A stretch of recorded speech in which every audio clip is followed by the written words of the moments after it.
Assalamualaikum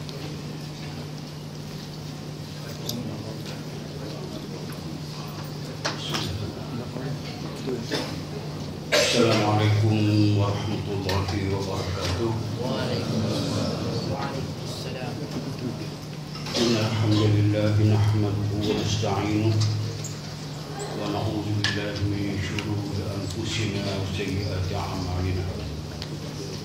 Asyhadu an la ilaha illallah wahdahu la syarika lahu wa asyhadu anna Muhammadan 'abduhu wa rasuluh.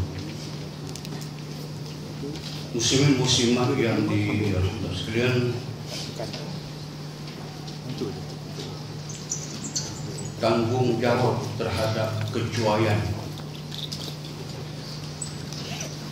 suatu prinsip, suatu asas dan dasar Islam letakkan setiap manusia itu bertanggung jawab atas apa yang dia lakukan. Kalau yang dilakukan itu baik, dia akan diberi balasan baik. Kalau jahat, ada dua balasan. Satu dunia, yang kedua di akhirat. Prinsip pertanggungjawaban ini Allah gunakan perkataan yang begitu simple, begitu mudah, tapi besar makna dia. Allah menyebut kullu nafsin bima kasabat rahina. Kullu nafsin bima kasabat rahina. Ada 4 perkataan yang bermakna tiap-tiap diri manusia, apa sahaja yang dia lakukan, dia bertanggungjawab. Surahina asalnya maknanya ar-rahnu, makna gadai. Jadi kita, apa yang kita buat merupakan barang gadaian. Kalau kita buat baik, ditebus dengan kebaikan. Kalau kita buat jahat, ditebus dengan kejahatan. Kejahatan, kebaikan, ada kadang-kadang Allah balas di dunia, yang pastinya Allah akan balas di akhirat. Jadi prinsip itulah yang dikatakan bahawa tanggungjawab terhadap kecuaian ada 2. Tanggungjawab ke atas yang dia tidak cuak. Berlaku satu amanah yang diserahkan kepada seorang, menjaga rumah sebagai contoh, daripada kebakaran, daripada kecurian. Dua berlaku juga rumah itu kecurian. Satu kes yang berlaku pada seorang kawan saya, rumah dia digunakan ada 4 orang pengawal. 2 jaga pintu hadapan, 2 jaga pintu belakang. Keempat-empat orang itu kena bekat, kena tutup mulut. Tu rumah dirompak dan disambut.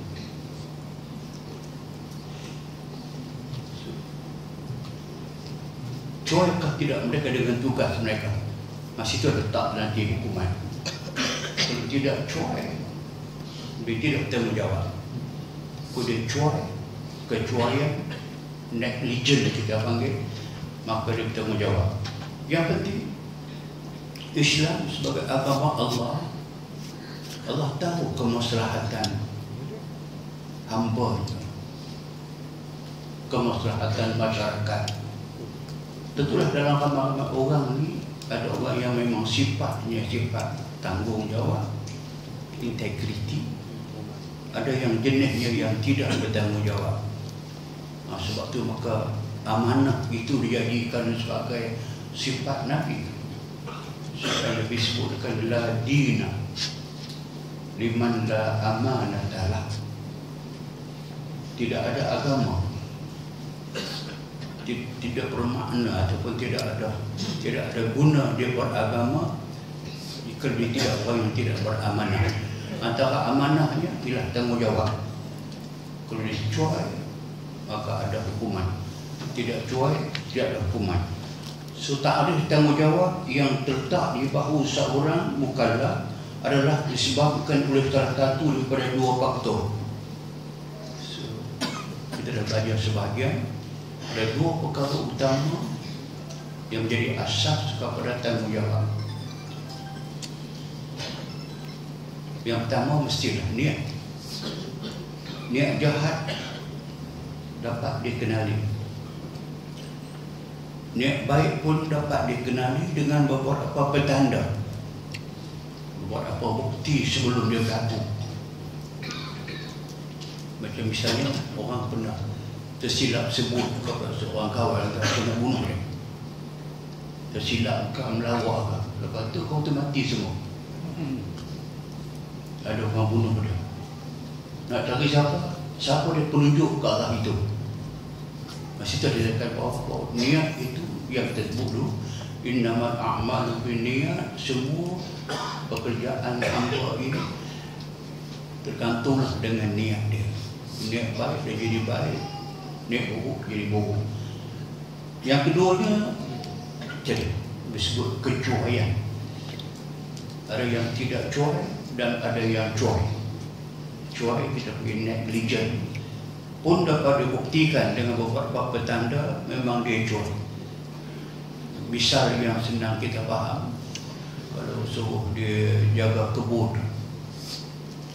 dia tak pergi jaga kebun, pergi mancing ikan, pergi main golf. Sudah tinggal kerja dia buat kerja lain. Itu tanda kata dia cuai.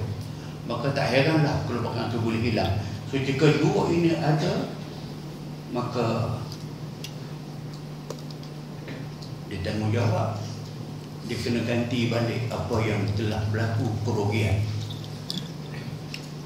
Kalau niat tak ada langsung dia nak rosakkan barang tu, yang keduanya dia tidak cuai, maka dia lepas tanggungjawab. Dunia pun lepas, akhirat lepas. Tapi yang mustahak sekali, bila masyarakat dididik takwa kepada Allah, bertanggungjawab kepada apa yang dia buat, jika lepas dunia tak lepas di akhirat. Dan dididik selalu mengatakan bahawa inna adabad dunia ahwanu min adabil akhirah. Itu Nabi selalu ulang. Inna adabad dunia yang kita buat jika kita melakukan suatu kesilapan, membawa kepada dosa yang memerlukan kepada hukuman dunia, lebih baik menerima hukuman dunia daripada menunggu hukuman di akhirat, kerana azab dunia ini tidaklah seteruk azab akhirat. Contoh yang senang kita sebut, kalau dunia dengan kesalahan demikian, kesalahan cuai dan sebagainya, katakanlah dia kena denda penjara, katakanlah 1 minggu. Seminggu dunia ini boleh dibilang dengan 7 hari. 1 hari 24 jam. Kalilah, ambil hari lah, katakan hari. Tapi kalau yang sama juga, kalau kesalahan yang sama juga, dia kena di akhirat 7 hari juga dalam neraka. Itu yang Quran sebut, la bisina fiha ahqaba. Ada yang kena denda masuk neraka sampai berkurun-kurun. 1 hari dalam alam dunia ini, 1 juzuk yang paling kecil daripada hari di akhirat. Kerana inna yawman 'inda rabbika ka'alfi sanatin mimma ta'udun. 1 hari Allah, maksudnya hari akhirat. 1 hari di akhirat, kalau kita kena seksa 1 hari di akhirat, itu sudah boleh dibilang seperti 1000 tahun daripada hitungan umur dunia ini. Kalau sehari 1000 tahun, bayangkan Aqabah berkurun-kurun. Satu kurun dalam neraka, satu kurun sama dengan 1000 kurun. Kesakitan dunia ada had dia. Exceed the limit, sakit dia pingsan, kemudian pingsan mati. Tapi akhirat wa may ya'ti rabbahu mujriman fa inna lahu jahannam la yamutu fiha wa la yahya. Sesiapa yang datang menghadap Allah Subhanahu wa taala dalam keadaan dia bertanggungjawab, dia mujrim, dia melakukan kejahatan yang dia bertanggungjawab atas kejahatannya, yang tidak dapat dibalas dunia kerana dia mengelak dan lari ke Australia.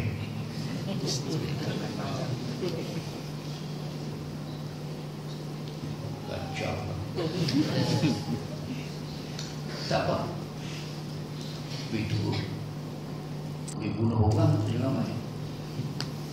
Bukan kita kata mahkamah kata suruh bunuh orang, memang sah dah bahawa balasan dia neraka. Okey.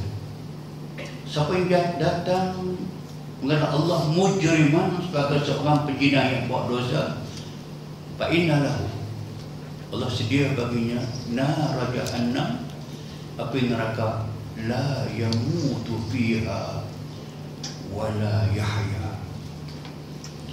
Nak kata hidup pun, nak kata mati pun tak mati. Nak kata hidup pun, hidup apa yang penuh dengan keseksaan.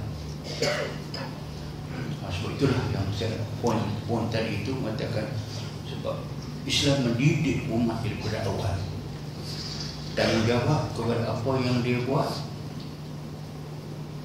Kalau tersalah, memang ada hukum boleh lepas daripada kesilapan. Ada clause boleh memaafkan. Dia katakan rufi'a hurmatul khata' wa nisyan wa mustukrihu alaih.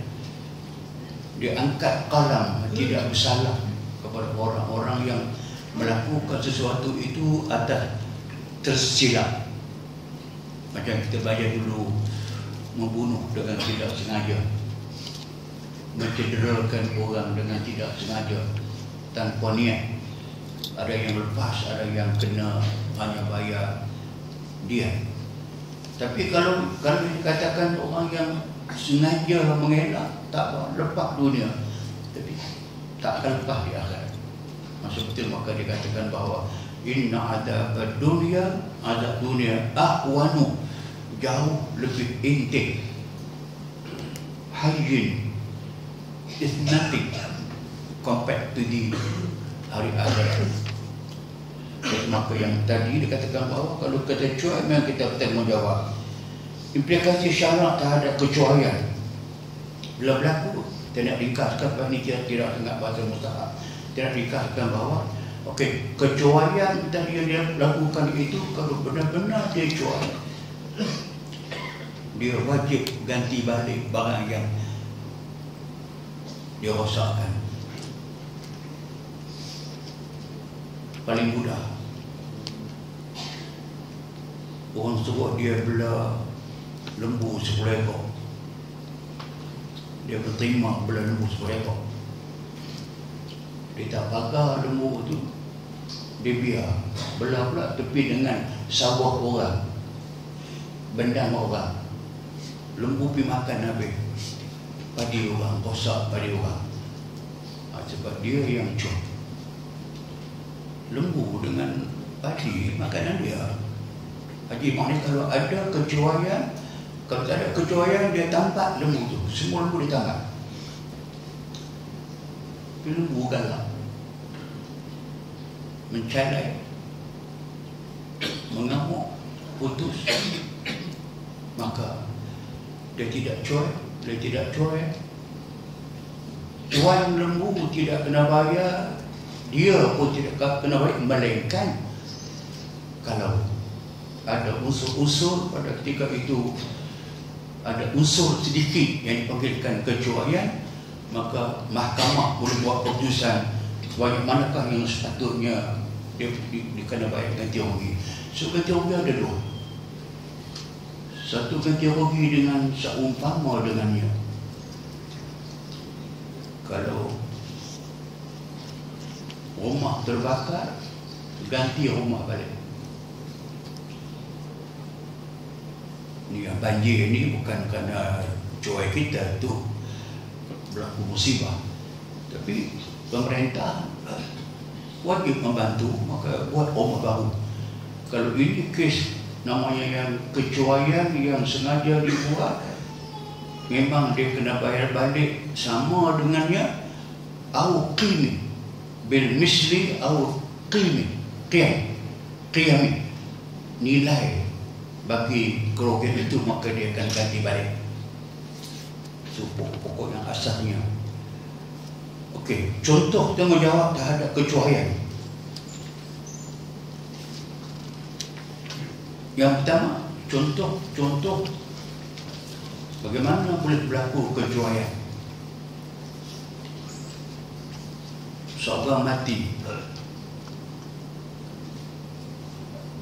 kerana tertembak. Siapa yang tembak? Ada orang. Tempat yang dia tembak itu bukan di rumah orang ke dalam hutan. Kalau tembak dalam hutan, maka besar kemungkinan dia tersilap pandang, benda bergerak, dia tembak kena orang. Itu dia tidak niat langsung nak membunuh, cuma dia cuai, berlaku kecuaian. Tapi kalau berlaku menembak di kawasan rumah orang ataupun di pasar orang ramai dan sebagainya, dia tembak, itu bukan cuai, itu sudah melampaui had dia, maka akan dihukum. Tapi yang mustahak sekali sini dikatakan bahawa bunuh tanpa niat, pembunuhan yang terlibat akan dikenakan pembayaran dia. Dulu dia bincang dah, kalau dia niat bunuh orang dan dia dibuktikan dia bunuh, dia kena bunuh balas. Jika dia membunuh orang dengan tidak ada niat, tadi dalam hutan tembak rosak kena orang, maka bunuh dengan tidak sengaja, terlepas hukuman qisas, tapi tidak terlepas daripada hukuman mesti membayar dia. So, kita ingat balik poin besarnya, kalau dia bunuh dengan sengaja, ada niat bunuh dengan sengaja, maka dia dibunuh balas, atau dia kena bayar dia daripada harta dia sendiri, harta orang yang membunuh. Jika dia tidak ada niat, tak kena bayar kisah, tak kena kisah, kena bayar dia ambil daripada aqilah. Aqilah ialah keluarga sebelah bapa. Itu yang pertama. Yang kedua, dia buat suatu dalam buku dia bina satu bangunan yang sengaja dibuat bagi sengit, macam menara condong, the pizza ataupun telur ikan. Dia sengaja buat bangunan bagi sengit. Orang lalu tu mak timpa orang mati. So nak kena tanya dia balik, pasal apa hang buat rumah hang condong? Saya mengundang kecuaian kamu menyebabkan orang mati tertindih. Sebab tu maka dia tanggungjawab, dia kena bayar. Seseorang mendirikan dinding rumahnya dalam keadaan condong lah. Dan misal pekah ni dia punya asas sahaja. Apa sahaja, kalau pokok yang pokok pinang, pokok kelapa, dipotong nak tebang pokok tu, tinggal separuh dia biar gitu, kita apa habis. main angin tolak, pokok tu tumbang, timpa orang, mati orang. Juga ada unsur kejuaian. Biarkan, ataupun contoh hari ini lah, jalan begitu curam, tinggal kereta tidak pasang handbrake yang cukup, kereta ditinggalkan, maka dia berjalan dengan sendiri, tak ada driver, kereta langgar orang tu mati. Cek balik tengok, handbrake tak pasang pun, maka menyebabkan kematian orang daripada satu perbuatan yang dia sendiri job. Itulah maka dia minta menjawab. Lalu tanpa disengajakan rumah itu runtuh yang menyebabkan kematian seorang yang tidak berdosa atau menyebabkan kemusnahan kita. Dalam kes ini keluarga bersalah, dia kehendaki membayar dia. Ini maknanya dia membunuh dengan tidak berniat. Tapi yang penting sekali, Islam tidak membiarkan suatu darurat, suatu bencana, suatu musibah yang berlaku ke atas manusia, hasil kejuaian manusia, tanpa dikenakan sebagai tindakan. Bagi mengelak, bagi mengajar umat, jangan cuai. Kalau cuai, negligent, maka hukum syarak ada. Kita bercakap ni, hukum syarak ni maknanya hatta dalam negeri yang belum melaksanakan hukum Islam, Malaysia, Thailand, Cambodia, ada masyarakat Islam dan macam kita ada masyarakat Islam, berlaku yang macam ini, kita tahu hukum syarak, kita selesaikan hukum syarak sesama kita. Berunding sebab hukum syarak ada. Kalau orang tu kena nanya, kematian berlaku, rumahnya terbakar, ladang terbakar dan sebagainya. Contoh yang berlaku selalu musim menuai, lepas ambil hasil padi, jerami itu nak dibakar. Jika tak dibakar, nak pelau nanti susah, dia berbalut di mata pelau ataupun bajak, so kena bakar. Berlaku kecuaian, jiran sebelah belum ambil padi, dia ambil dulu, dia bakar saja, angin datang pukul bawah, terbakarlah padi yang belum ambil lagi. Ini kes yang berlaku. Dan ada cuai atau tidak? Memang dihukum cuai, karena kamu tahu kan jerami dia kering, kamu ambil padi, tinggal jerami dia panggil, tunggulah sampai orang sebelah selesai dahulu, kita bakar sama-sama.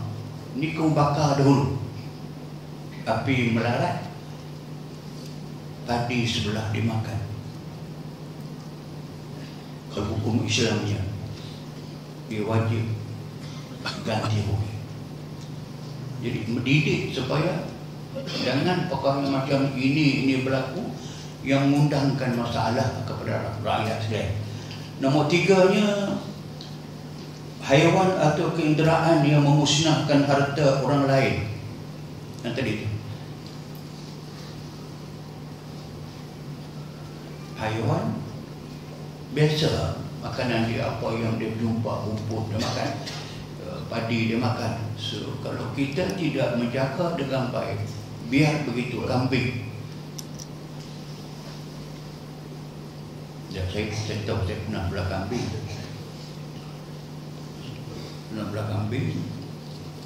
Walaupun kita pagar, ada penjaga pagar, kambing sekolah dia boleh, dia lompat pagar, dia tubuk lubang, dia pergi, so makan tanaman orang. Betul orang tu kebetulan dia tak kenal saya.